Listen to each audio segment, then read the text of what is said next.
दोस्तों GST portal में नया फॉर्म अवेलेबल हुआ है ITC 02A, पर उसके बाद ही काफी सारे कंफ्यूजन, काफी सारे सवाल आप लोगों के मन में चल रहा है। क्या है ये ITC 02A, कौन इसके इस्तेमाल कर सकता है, कब इसके इस्तेमाल करना है, कितना अमाउंट हम इससे ट्रांसफर कर सकते हैं और कैसे इसको फाइल करें। ये सारे सवाल और सारे कंफ्यूजन आप लोगों के मन में चल रहा है दोस्तों, और इन सारे सवाल और सारे कंफ्यूजन का आंसर लेके मैं अभिषेक आप सबका स्वागत करता हूं हमारा चैनल सॉल्व टैक्स प्रॉब्लम में।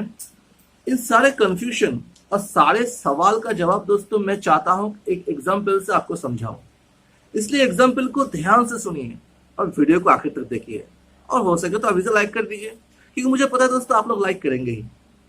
अब एग्जाम्पल को ध्यान से सुनिए दोस्तों। मैं अभिषेक, मैं वेस्ट बंगाल में रहता हूं।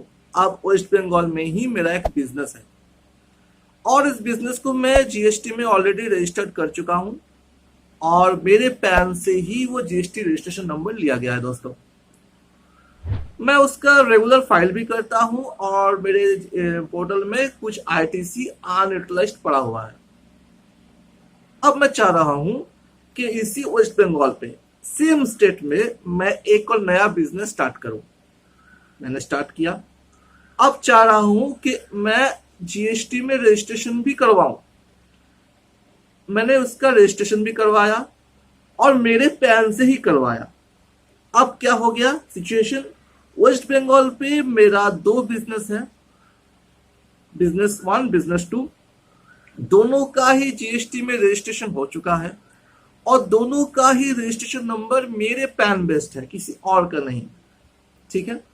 अब मैं चाहता हूं मेरा जो पहला बिजनेस है उसमें जो ITC अनयूटिलाइज्ड पड़ा हुआ है उसमें से कुछ पोर्शन मैं मेरे नए बिजनेस में ट्रांसफर करूं। ये जो ट्रांसफर मैं करूंगा ये कैसे करूंगा, इसी के लिए दोस्तों ITC 02A फॉर्म का इस्तेमाल होता है। ITC 02A का पर्पस यही है, अगर सेम स्टेट में आप एक और बिजनेस स्टार्ट कर रहे हैं, ऑलरेडी बिजनेस है, आप एक और बिजनेस स्टार्ट कर रहे हैं और चाह रहे हैं, और वो आपके पैन बेस्ड ही रजिस्ट्रेशन हुआ है जीएसटी में, और आप चाह रहे हैं पुराने बिजनेस से कुछ ITC आपके नए बिजनेस में ट्रांसफर हो, तभी आप ITC 02A के थ्रू वो ITC ट्रांसफर कर सकते हैं दोस्तों। सवाल यह है कि मैं कितना ITC ट्रांसफर कर सकता हूं, कुछ भी अपने मर्जी के हिसाब से? नहीं दोस्तों, ऐसा तो नहीं हो सकता। चलिए थोड़ा एग्जांपल को आगे बढ़ाते हैं और बात को समझते हैं। सोचिए मेरे जो पुराना बिजनेस है उस पे अनयूटिलाइज्ड ITC 1 लाख रुपया पड़ा हुआ है। अब दोस्तों मेरा वो बिजनेस कुछ खास नहीं चल रहा है, तो मैं चाहता हूं कि इसको थोड़ा इग्नोर करूं और मेरा जो नया बिजनेस है इस पे पूरा का पूरा फोकस दे दूं, और जो 1 लाख रुपया ITC पड़ा हुआ है इसमें से मैक्सिमम में ट्रांसफर कर दूं एकदम। ठीक है, 80,000 90,000 में ट्रांसफर कर दो। क्या मैं कर सकता हूं दोस्तों? जी नहीं। एक्चुअली रूल 41 में साफ साफ बोल दिया गया है कि आप कितना अमाउंट का ITC ट्रांसफर कर सकते हो, उसका कुछ रूल, कुछ फॉर्मूला बोल दिया गया है। अब इसके लिए दोस्तों मैं आपको लेके चलूंगा मेरे लैपटॉप की स्क्रीन पे, और वहां पे रूल 41A को बढ़िया से समझाऊंगा, और फिर आपको दिखाऊंगा जीएसटी पोर्टल पे कैसे आप ITC 02A को फाइल करेंगे। तो दोस्तों एक सवाल, कि अभी तक वीडियो अच्छा लगा, और अच्छा लगा तो लाइक कर दीजिए, मुझे पता है आप लाइक कर दिए हो। और दोस्तों एक और काम कर दीजिए, सब्सक्राइब और बेल आइकन को प्रेस कर दीजिए दोस्तों, क्योंकि मैं इस तरह का काफी सारा चीज आपके लिए लाऊंगा इजी और सिंपल लैंग्वेज में। तो चले लैपटॉप की स्क्रीन पे। रूल 41 में साफ साफ बोल दिया गया है कि a registered person who has obtained separate registration for multiple places of business in accordance with the provision of Rule 11 and who intends to transfer either wholly or partly the unutilized input tax credit lying in his electronic credit ledger to any or all of the newly registered place of business shall furnish within a period of 30 days from obtaining such separate registration the details in Form GST ITC 02A electronically on the common portal either directly or through a facilitation center notified in this behalf by the commissioner। मतलब दोस्तों यहाँ से पता चल रहा है कि अगर आपको ट्रांसफर करना है ITC तो आप ट्रांसफर कर सकते हैं। उसका एक टाइम लिमिट है, वो टाइम लिमिट ये है कि जब आप न्यू बिजनेस का जीएसटी में रजिस्ट्रेशन करेंगे उससे 30 दिन के अंदर ही आपको ट्रांसफर करना है। पर सवाल यहाँ पे आता है कि कितना ट्रांसफर करें। वहां पे देखिए क्या बोला गया है, provided that the input tax credit shall be transferred to the newly registered entities in the ratio of the value of assets held by them at the time of registration. ये value of assets held by them का मतलब क्या है? Held by them, मेरा already एक business था, सोचिए मैं उसका नाम देता हूँ बिजनेस ए, पुराना बिजनेस। अब मैं जो नया बिजनेस स्टार्ट किया हूँ, बिजनेस ए में ऑलरेडी मेरा कुछ एसेट्स था, बिजनेस बी तो मैं जो नया बिजनेस वो तो मैं यूं ही स्टार्ट नहीं कर पाऊंगा, उसमें भी कुछ एसेट्स रहेगा दोस्तों। दोनों को मिला के जो मेरा वैल्यू ऑफ एसेट्स होगा उसी के रेशियो में मैं उसको ट्रांसफर कर सकता हूँ। अब यहाँ पे वैल्यू ऑफ एसेट्स का मतलब क्या हो गया? यहाँ पे देखिए साफ साफ बोल दिया गया है, it is hereby clarified that the value of assets means the value of the entire assets of the business whether or not input tax credit has been availed thereon। Value of entire assets of the business मतलब closing stock हो, capital goods हो, सब कुछ मिला के जो value of entire assets होता है वो एसेट। अब एग्जांपल को आगे बढ़ाते हैं दोस्तों, थोड़ा ध्यान दीजिए यहाँ पे।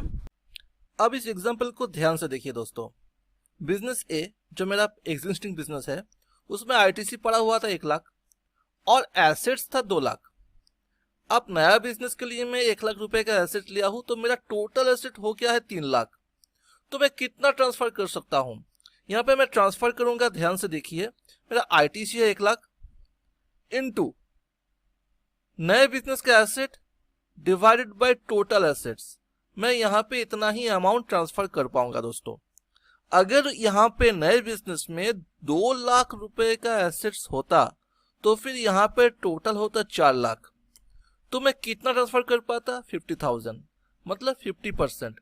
यहाँ पे भी 2 लाख, यहाँ पे भी 2 लाख, रेशियो हो गया 50%, तो 1 लाख का 50% में ट्रांसफर कर पाता। अब थोड़ा सा ट्विस्ट लाता हूं दोस्तों। सोचिए मैं एक और बिजनेस स्टार्ट कर रहा हूं, यहाँ पे एसेट्स कितना है? 1 लाख रुपए, तो मेरा टोटल एसेट कितना होगा? 5 लाख हो जाएगा। और यहाँ पे देखिए आ गया 20,000। कैसे आ गया 20,000? मेरा यहाँ पे आईटीसी 1 लाख का इनटू ये 1 लाख, क्योंकि जो एसेट्स मेरा बिजनेस 3 पे है, divided by entire assets, 20,000 transfer करूंगा। और यहाँ पे होगा 40,000, क्यों? मेरा total ITC into 2 lakh divide by 5 lakh, 40,000। इस रेशियो के हिसाब से ही मैं ये आईटीसी ट्रांसफर कर सकता हूं, अपने मन मर्जी से नहीं। इस बात का ध्यान रखिएगा दोस्तों। अब दोस्तों आपको लेके चलता हूं जीएसटी पोर्टल पे, जहां पे दिखाऊंगा आप कैसे फाइल कर सकते हैं। बहुत ही आसान है, इसलिए वीडियो को ध्यान से देखिए और आखिर तक देखिए। दोस्तों ये देखिए जीएसटी आईटीसी 02 है, पर यहाँ पे मैं कैसे आया? यहाँ सर्विस, फिर रिटर्न, फिर जैसे आप आईटीसी फॉर्म्स पर क्लिक करेंगे ये सारा आईटीसी का फॉर्म आपके सामने शो होगा दोस्तों। अब दोस्तों आते हैं जीएसटी आईटीसी 02 में। ये आप कैसे फाइल करेंगे? इसका 2 स्टेप है।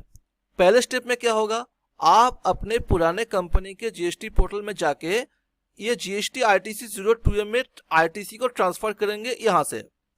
उसके बाद ट्रांसफर जैसे कर लिए, फिर नए फॉर्म के जीएसटी पोर्टल में जाके आईटीसी 02A का यहाँ पे टेक एक्शन बटन पर क्लिक करके उस आईटीसी को आप एक्सेप्ट कर लेंगे।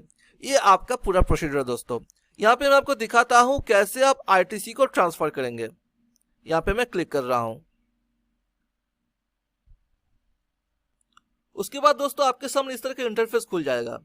यहाँ पे आपको जो नया फॉर्म है, जो न्यू बिजनेस आप स्टार्ट किए, उसका जीएसटी नंबर यहाँ पे आपको डालना है। फिर उसका लीगल नेम और ट्रेड नेम ऑटोमेटिक शो करेगा यहाँ पे दोस्तों। फिर देखिए आपको यहाँ पे आपको शो करेगा कि कितना आईटीसी आपके पास अवेलेबल है, पर वो सेपरेटली शो करेगा, टोटल नहीं। इसलिए दोस्तों आप टोटल आईटीसी ट्रांसफर नहीं कर सकते। जिस हिसाब से आपको शो करेगा उस हिसाब से आप ट्रांसफर कर सकते हो। इसका मतलब क्या है, अगर यहाँ पे दोस्तों सिर्फ आईजीएसटी होता तो आप सिर्फ आईजीएसटी ही ट्रांसफर कर सकते हैं। अब ये जो अवेलेबल आईटीसी है और जो मैं आपको रूल बताया, जो मैं आपको बताया कि रेशियो किस तरह से कैलकुलेशन करना है एसेट्स के हिसाब से, उस हिसाब से आपको यहाँ पे कैलकुलेशन करना पड़ेगा और उसके बाद आप यहाँ पे ट्रांसफर करेंगे। यहाँ पे वो अमाउंट बिठा देंगे, फिर सेव करेंगे और फिर फाइल कर देंगे थ्रू डीएससी या फिर थ्रू ईवीसी। जैसे ही फाइल कर दिए उसके बाद अपने नए कंपनी के पोर्टल में जाके ITC 02 में टेक एक्शन बटन को क्लिक करके इस ITC को आप दोस्तों एक्सेप्ट कर लेंगे। ये है दोस्तों पूरा प्रोसीड्योर। आशा करता हूँ आपको समझ में आ गया होगा। दोस्तों ये था ITC 02A का पूरा फंडा। अगर फिर भी कोई कंफ्यूजन है, कोई सवाल है तो प्लीज कमेंट कीजिए। मैं कोशिश करता हूँ आपके सारे सवाल का जवाब देने के लिए। अगर अच्छा लगा वीडियो तो लाइक कर दीजिए, शेयर कीजिए दोस्तों, वीडियो को मैक्सिमम शेयर कीजिए, सब्सक्राइब कीजिए, बेल आइकन प्रेस कीजिए दोस्तों। आज के लिए इतना ही, बाय बाय।